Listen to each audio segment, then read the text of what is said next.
Assalamualaikum warahmatullahi wabarakatuh. Jumpa lagi dengan channel Kupas soal matematika dan lain-lain.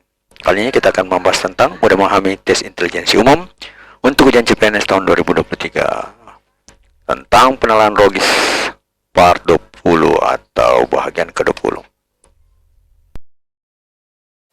Ingin informasi terbaru? Silahkan di-subscribe. Rusa bertanduk indah. Kambing adalah binatang bertanduk. Kerbau mempunyai ekor dan tanduk. Nah, jadi ini kesimpulannya. Kita lihat dulu. A. Rusa sama dengan kambing. B. Rusa, kambing dan kerbau adalah binatang bertanduk. C. Rusa tidak berekor. D. Kambing berekor bertanduk tidak. E. Kerbau bertanduk indah. Kita jawab. Rusa, kambing dan kerbau adalah jenis binatang bertanduk. Rusa dan kambing jelas beda ya. Jadi ini salah. Rusa berekor jelas berarti C salah. Kambing pasti bertanduk, jelas. Nah, berarti D-nya salah. Tidak ada keterangan bahwa kerbau itu bertanduk indah, ya jelas. Jadi hanya bertanduk saja. Kesimpulan tepat adalah bahwa dari persamaan itu adalah semuanya binatang bertanduk. Ya. Jadi jawabannya adalah B. Rusa, kambing dan kerbau adalah binatang bertanduk. Kemudian nomor yang kedua, semua anggota asosiasi profesi harus hadir dalam rapat. Ada dokter adalah anggota asosiasi. A. Semua yang hadir rapat adalah dokter. B. Ada peserta rapat bukan anggota asosiasi. C. Ada peserta rapat adalah dokter. D. Semua dokter hadir dalam rapat. Dokter adalah bagian dari anggota asosiasi. Ada yang lain, anggota asosiasi bukan dokter. Jawabannya salah ya. Nah, kemudian yang ikut rapat adalah anggota asosiasi dan yang bukan anggota asosiasi tidak ikut rapat. Jadi jawabannya B salah. Kemudian tidak bisa dijamin yang semua ikuti dokter itu ikut rapat. Jadi jawabannya D salah ya. Artinya tidak semua dijamin hadir begitu maksudnya. Tapi yang jelas dokter pasti masuk dalam rapat. Kemudian dokter adalah anggota asosiasi, berarti juga dokter hadir di asosiasi ya. Nah, berarti ini jelas salah ini. Yang benar adalah ada peserta rapat adalah dokter. Karena dokter adalah anggota asosiasi profesi, berarti ada atau sebagian dari anggota yang hadir rapat adalah dokter. Jawabannya adalah C, ada peserta rapat adalah dokter. Kemudian nomor yang ketiga, Raihan adalah siswa yang paling pandai kelasnya. Lana kalah pandai dibanding Noka. Tapi Noka sama pandai dengan Lala. Lala lebih pandai daripada Adi. Jika bermanfaat, mohon di-share ya.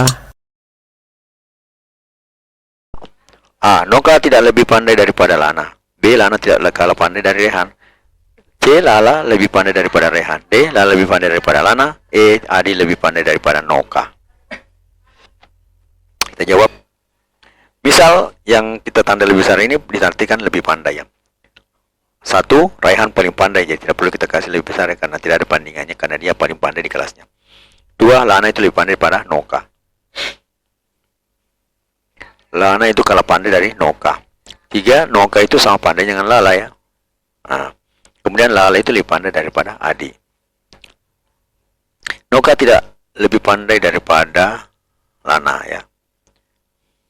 Salah, karena Noka itu sama pandai dengan Lala ya. Noka sama pandai dengan Lala.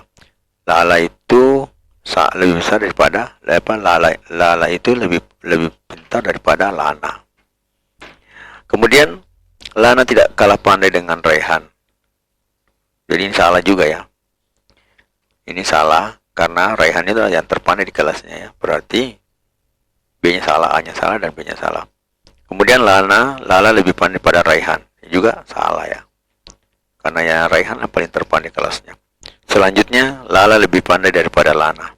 Nah, ini benar karena Lana sama dengan Noka, sedangkan Noka lebih pandai daripada Lana ya. Jadi berarti Lala lebih pandai daripada Lana.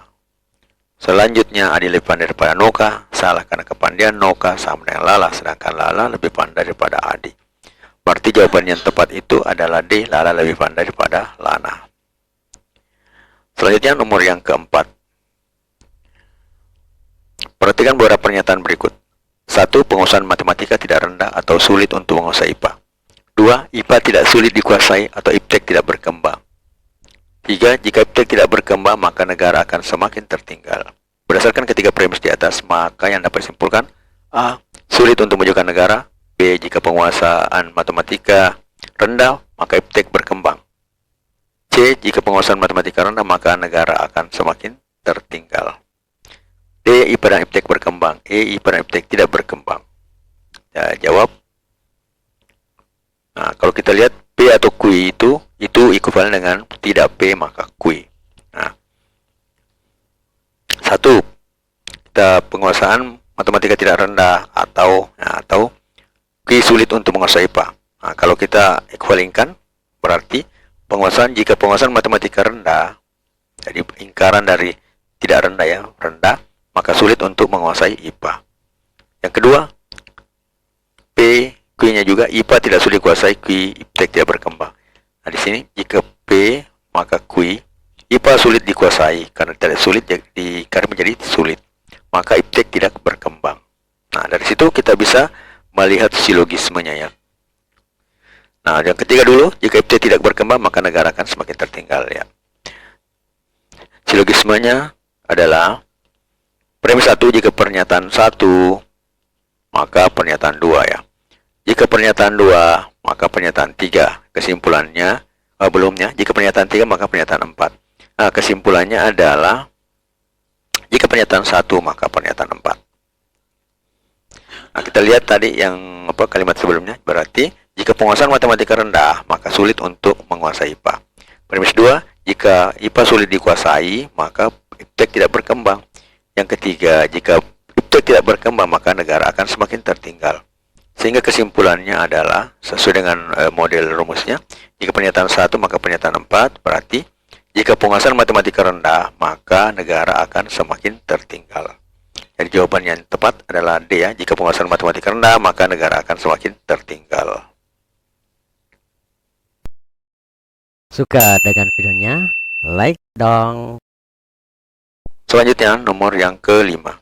7 orang guru les pada sebuah lembaga bimbingan belajar, yaitu Rati, Juan, Mira, Kinan, Leni, Tara, dan Wahyu, mengajar pada hari kode kelas yang berbeda, itu H, I, J, K, L, M, N. Setiap kelas diajar pada hari yang berbeda dari Senin sampai Minggu. Mira mengajar kelas K pada hari Rabu, Kinan mengajar kelas H maupun kelas J pada J. Jadwalnya kelasnya sehari setelah Leni mengajar M. Tiara mengajar kelas L ya. Jadi di sini bukan Tara ya, Tiara ya, mengajar pada hari Jumat. Juan mengajar hari Senin. Tapi J bukan kelas J atau N. Jika Rati mengajar kelas H pada hari Selasa, kombinasi yang benar adalah A. Wahyu mengajar kelas N pada hari Kamis, B. Kinan mengajar kelas N pada hari Sabtu, C. Mira mengajar kelas N pada hari Senin, D. Juan mengajar kelas hari Minggu, dan E. Leni mengajar J pada hari Kamis. Nah, kita jawab ya. Jadi kita lihat mengajar K pada hari Rabu, Kinan mengajar kelas H pada hari maupun J. Jadwal kelasnya sehari setelah Leni mengajar M. Tiara mengajar kelas L pada hari Jumat, Juan mengajar di hari Senin, tetapi bukan J maupun N. Jika Rati mengajar kelas hari pada Selasa, maka kita lihat ya. Pertama, Mira mengajar yang jelas-jelas dulu. Kita lihat Mira mengajar kelas K pada hari Rabu. Mira mengajar kelas K pada hari Rabu. Kemudian Kinan belum bisa kita tentukan karena Leni juga belum kelihatan hari apa dia. Ya. Kemudian ini kita lihat Tiara mengajar kelas L pada hari Jumat. Jelas Tiara di sini hari Jumat. Juan mengajar hari Senin, tapi bukan J dan N, belum juga kita tentukan ya kelasnya karena kelas apa yang dia ajar belum ditahu. Rati mengajar kelas H pada hari Selasa. Rati mengajar kelas H pada hari Selasa. Nah, dari sini kita lihat bahwa Senin, Selasa, Rabu, Jumat sudah ada isinya. Ya, itu Juan hari Senin, tapi belum bisa kita tentukan dia kelas apa yang dia ajar, tapi jelas hari Senin ada. Kemudian yang kosong itu adalah Kamis, Sabtu, dan Minggu. Hari yang kosong adalah Kamis, Sabtu, dan Minggu. Karena hari mengajar Kinan dan Leni berdekatan, maka salah satunya hari memenuhi adalah Leni mengajar kelas M pada hari Sabtu, dan selanjutnya jadi Leni mengajar hari Sabtu, kemudian selanjutnya Kinan mengajar kelas J pada hari Minggu. Ya, kelas J pada hari Minggu ya. Kenapa kelas J? Karena kelas H sudah ada yang mengajar, yaitu Rati ya, pada hari Selasa. Sedangkan kelas hanya satu kali dalam satu minggu ya.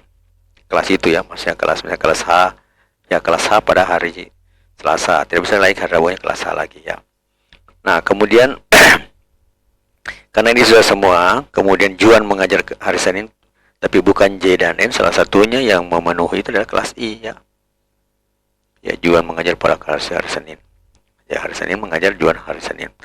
Nah, dari sini yang kosong itu adalah hari Kamis dan kelas yang kosong itu adalah N. Maka Wahyu itu mengajar hari Kamis. Ya. Wahyu itu mengajar hari Kamis. Sehingga jawaban yang tepat itu adalah Wahyu mengajar kelas N pada hari Kamis. Ingin informasi terbaru? Silahkan di-subscribe. Bermimpi bukanlah sesuatu yang menyeramkan. Tidak ada yang mustahil di dunia ini jika kamu percaya. Matematika, Queen of Science. Assalamualaikum warahmatullahi wabarakatuh.